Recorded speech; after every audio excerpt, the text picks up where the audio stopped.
भाजपा की जो राजनीति है, जो पैटर्न है, जब तक हिंदू मुस्लिम नहीं होगा तब तक उसका सांस नहीं चलने वाला है। जब तक समाज में जहर नहीं घुलता है, भारतीय जनता पार्टी को ऑक्सीजन नहीं मिलता है। भारतीय जनता पार्टी के फर्जी हिंदू कुछ भी कर सकते हैं, लेकिन हम समाजवादी हिंदू, हम समाजवादी मुसलमान हमेशा देश हित की बात करेंगे और देश के लिए लड़ेंगे, देश के लिए मरेंगे। आज गोदी मीडिया अगर वाकई उसके पास जमीर है, वाकई उसके अंदर थोड़ा सा भी हिंदुस्तान से प्यार है, उसके दिल में हिंदुस्तान धड़कता है, तो बॉम्बे हाई कोर्ट के निर्णय और दिल्ली हाई कोर्ट के निर्णय को वो प्रमुखता से टीवी पे चलाने का काम करे। उन गोदी मीडिया जिन्होंने बार बार जमात कर करके जहर घोरने का काम किया, उसके खिलाफ कानूनी कार्रवाई होनी चाहिए। खुद तो फर्जी हिंदू है संदीप पात्रा, और हम जैसे सच्चे समाज सेवी हिंदू को फर्जी हिंदू कहता है। जब देश आजाद हुआ तो हम सुई तक बनाने की कैपेसिटी हमारी नहीं थी, और आज हम जहाज बनाने में तैयार बैठे हैं। जहाज हम बनाते हैं, हथियार हम बनाते हैं,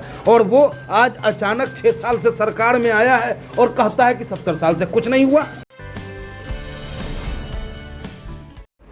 बॉम्बे हाई कोर्ट के बाद अब दिल्ली कोर्ट ने भी जमातियों पर लगे आरोपों को रद्द कर दिया है। कैसे देखेंगे, क्या कहेंगे? कोर्ट ने, माननीय न्यायालय ने हमारे देश की जो सभ्यता है, कोर्ट के निर्णय से जो आज हमारा देश और हमारे देश के लोग एक दूसरे को अलग भावना से देखने पे मजबूर हो गए थे, इन गोदी मीडिया, भाजपा और केजरीवाल की वजह से जमात को इस तरीके से बदनाम करने का काम किया इन्होंने कि हिंदू मुस्लिम को देख के घबराने लगा और मुस्लिम हिंदू को देख के घबराने लगा। लेकिन आज जो कोर्ट का निर्णय फिर दिल्ली का आया है, न्यायालय का, उसका अभिनंदन और स्वागत करते हैं। और हमें आज पूर्ण विश्वास हो गया कि जब तक न्यायपालिका अपनी ईमानदारी और अपनी साख को बचा के रखेगा, भारतीय जनता पार्टी और इनके आकाओं का ताकत नहीं है कि लोकतंत्र की नींव को हिला दे।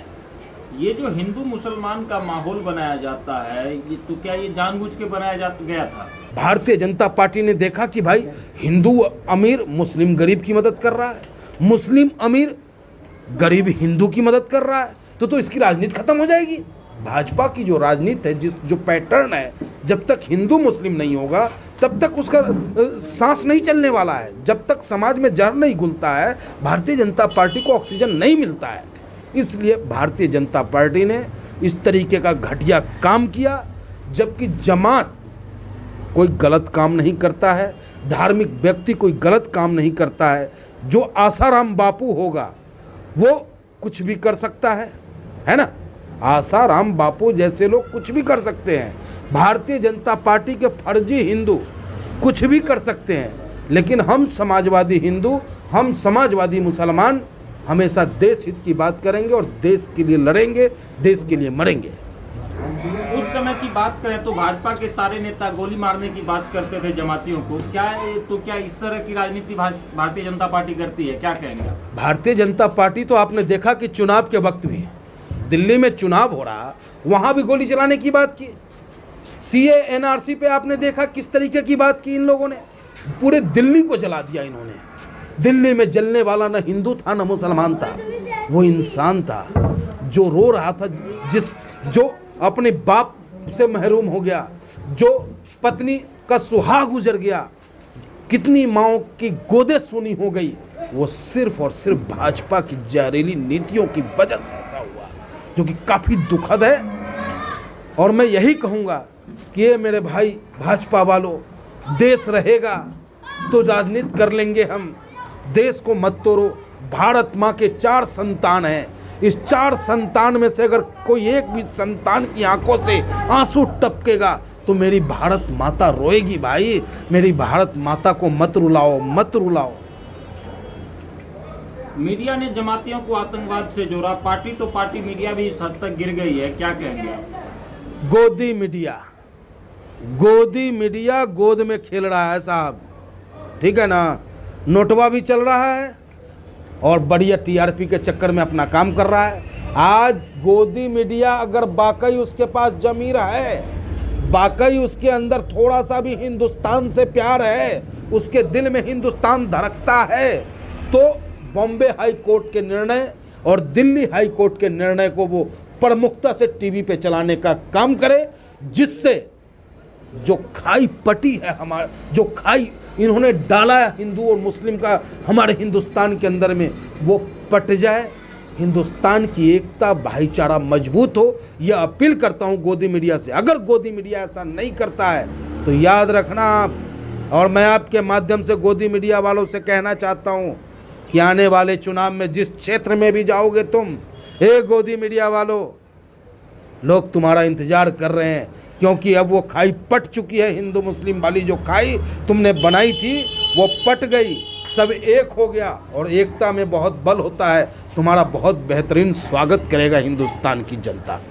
किस तरह की कार्रवाई इन नेताओं और मीडिया के खिलाफ होनी चाहिए, क्या कहेंगे? उन गोदी मीडिया जिन्होंने बार बार जमात कर करके जहर घोरने का काम किया, उसके खिलाफ कानूनी कार्रवाई होनी चाहिए, और सरकार को सामूहिक रूप से माफ़ी मांगनी चाहिए कि उससे बहुत बड़ी गलती हुई है। क्योंकि भारत, मैंने पहले भी कहा, भारत माँ के 4 संतान, इस 4 संतान में से किसी एक के भी आंखों से आंसू गिरेगा, मेरी भारत माता रोएगी, और मैं बर्दाश्त नहीं करूँगा। समाजवादी कतई बर्दाश्त नहीं करेगा कि भारत माता मेरी रोए और ये राजगद्दी पे बैठ करके अट्ठास करे, मोर को नचाए और अपना पगडंडी घुमाए, घंटी बजाए। इससे हमारा देश नहीं चलने वाला है। देश चलेगा एकता से, भाईचारा से। आपको लगता है कि इन मीडिया और नेताओं पर कार्रवाई होगी भारतीय जनता पार्टी के राज में? आज नहीं होगा तो कल करेंगे ना। ठीक है कि तकतबा आपको मिला हुआ है, तय मगरूर मत कर इतना गुरूर, चढ़ती जवानी ढलता है ढल जाएगा, जो अपनी जवानी पे ऐंठा है वो एक दिन पछताएगा। वक्त आएगा, कागज नहीं मरता, समय नहीं मरता, जो उन्होंने कहा है वो रिकॉर्डिंग नहीं मरेगा, उस दिन होगी कार्रवाई। जनता जाग चुकी है, 2024 भी हमारा होगा, 2019 भी हमारा होगा। आज राजीव त्यागी जी को गुजरे हुए कई दिन हो गए हैं, इस पे अभी तक कोई कार्रवाई नहीं हुई है, क्या कहेंगे आप? जल्लाद लोग हैं, बेदर्द लोग हैं, इनके अंदर दर्द नहीं है। खुद तो फर्जी हिंदू है संदीप पात्रा, और हम जैसे सच्चे समाज सेवी हिंदू को फर्जी हिंदू कहता है। चाहे वो समाजवादी में रहने वाला हो या कांग्रेस में रहने वाला हिंदू हो, वो सच्चा हिंदू है, दिल से हिंदू है, भगवान राम को मानने वाला हिंदू है। हम उस भगवान राम को मानते हैं जो सेवरी का जूठन खाते हैं। हम उस भगवान राम को मानते हैं जो बंदर और भालू को गले लगाते हैं। हम उस राम को मानते हैं जो गलत के खिलाफ मजबूती के साथ आवाज़ उठाते हैं। ये भगवान राम के नाम पर रावणों जैसा व्यवहार कर रहा है हिंदुस्तान की जनता के साथ, तो मैं उनको बता देना चाहता हूं कि अब परशुराम जी पुनः आ रहे हैं, और परशुराम जी का आने का मतलब है कि भैया हो जा सावधान आताताइयों, न तो हो जाएगा खेल तेरा। बात खत्म। भारतीय जनता पार्टी शासन में जो है दिन प्रतिदिन जो है निजीकरण हो रहा है, बैंक बेचे जा रहे हैं, क्या कहेंगे आप? बढ़िया बेटा कौन? बाप का बढ़िया बेटा कौन पूछते हैं। भारत भी पूछता है कि भारत का बढ़िया बेटा वह होता है अपने बाप का, जो अपने बाप के कमाए हुए संपत्ति में 1 मकान से 2 मकान बना दे, 1 फैक्ट्री से 4 फैक्ट्री बना दे, है ना। वो होता है बढ़िया बेटा। और वो होता है नालायक बेटा जो बाप के बनाए हुए संपत्ति को बेच दे और उसके बाद भी कहे कि मेरा बाप कुछ नहीं किया, मेरा बाप कुछ नहीं किया। आज हमारा देश, आप किसको बाप कहना चाह रहे हैं? देश का बाप वो है जब 70 साल हो गए हमारे देश की आज़ादी को। जब देश आज़ाद हुआ साहब, तो सरहदों पे 4 दीवारी नहीं थी। जब देश आज़ाद हुआ तो हम सुई तक बनाने की कैपेसिटी हमारी नहीं थी, और आज हम जहाज बनाने में को तैयार बैठे हैं। जहाज हम बनाते हैं, हथियार हम बनाते हैं, और वो आज अचानक 6 साल से सरकार में आया है और कहता है कि 70 साल से कुछ नहीं हुआ। रेलवे को आप बेच दिया, एयरपोर्ट को आप बेच दिया, लाल किला को आप बेच दिया, नौकरी खत्म। गुलामी की ओर पुनः अग्रसर ये करने जा रहे हैं हम हिंदुस्तानियों को। आपके माध्यम से मैं अपने देश के नौजवानों से अपील करूंगा कि मेरे देश के नौजवानों, आज़ादी हमें यूं ही ना मिली है। इस आज़ादी को पाने के लिए हमारे बुजुर्गों ने, हमारे देश भारत माँ के लालों ने भगत सिंह, खुद्दीराम बोस, चंद्रशेखर आजाद, बिस्मिल्लाह खां, महात्मा गांधी जैसे, फूलेबाई जैसे, झांसी की रानी जैसी महिलाओं ने अपना बलिदान दिया है, तब जाकर के कहीं ये देश हमें आज़ादी में मिली है।